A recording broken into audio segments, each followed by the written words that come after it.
Ahojte, ja som Gerd Van Vleteren. Ja som z Belgicka, ale už viac ako 20 rokov žijem tu na Slovensku.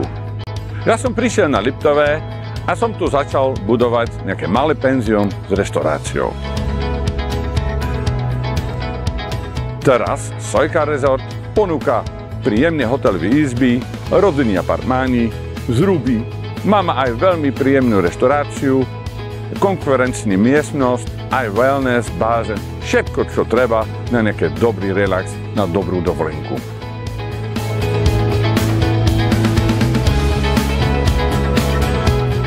A náš hotel Sojka Resort je v dedinke Malatiny. To je malá dedina, srdce Liptova, tu je všetko blízko, ale v dedine je stále ticho. Ja a moja rodinka vás rád pozývame na vašu dovolenku tu. Sojka Resort vás ponúka všetko, čo potrebujete na vašu dovolenku.